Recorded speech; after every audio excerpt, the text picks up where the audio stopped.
A guy built a $45 billion AI hedge fund, then lost most of it. Here's what happened exactly. Good day, everyone. Welcome to the video of the day. 25 years old, 45 billion under management, over 1000% return since launch. Then, in a matter of weeks, forced to sell his entire stock portfolio at a discount just to survive. This is a story of Leopold Aschenbrenner and the fund that almost proved him right before it nearly wiped him out too. Let's start with it.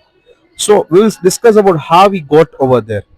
So Leopold was a researcher on OpenAI's super alignment team before he was fired in April 2024 over what he says that it was a disputed information leak. Months later, he published a sprawling 165-page essay called Situational Awareness, arguing that artificial intelligence was coming faster than almost anyone realized, and then it would require an enormous build out of chips, data centers, and power infrastructure. The essay became required heading across Silicon Valley.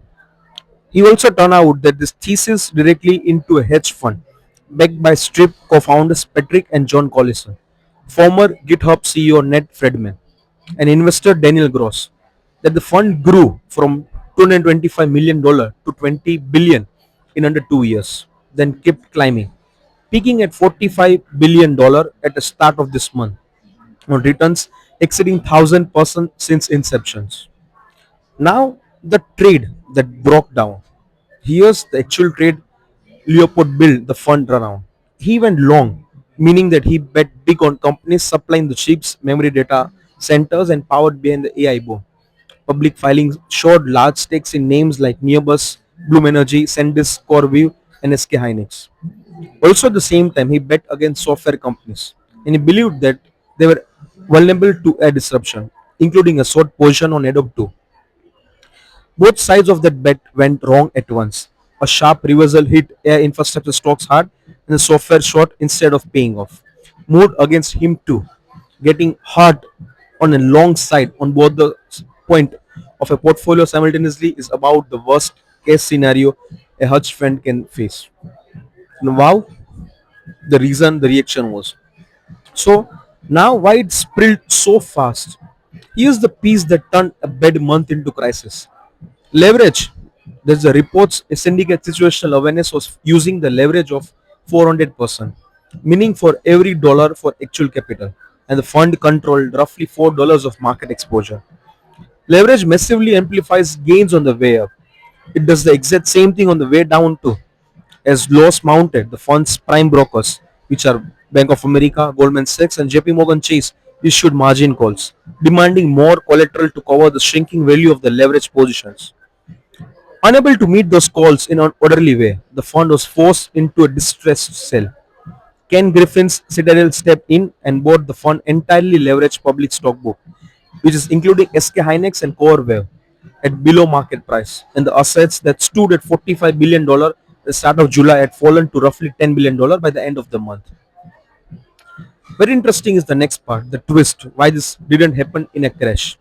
Here's what the story makes genuinely unusual. That this wasn't a broad market crash. This is the overall stock market stayed relatively calm while the unfolding was going on. This was a concentrated leverage bet unwinding on its own. A reminder that a fund can implode from its own structure, independent of what the wider market is doing. CNBC's Jim Cramer offered a notably different read on the fallout and the forced selling potentially a clearing event, meaning by him that the AI trade possibly signaling a boom rather than the start of a broader collapse. Now, what does mean as a financial part?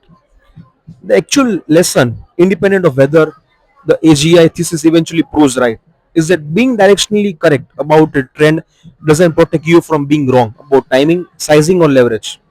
Also, a fund can have the right big picture idea and still get wiped out by how aggressively it bet on that idea. If you're investing based on strong conviction, AI or otherwise, the size and the leverage of that bet matters just as much as being right about the underlying story. To conclude, $45 billion now down to $10 billion in weeks. Not because of the market crash, because of leverage cut both the ways. A 25-year-old biggest conviction tested in public in real time. Subscribe, make sure you like the video, share it with everyone. Welcome to Money Brief. Let's grow together.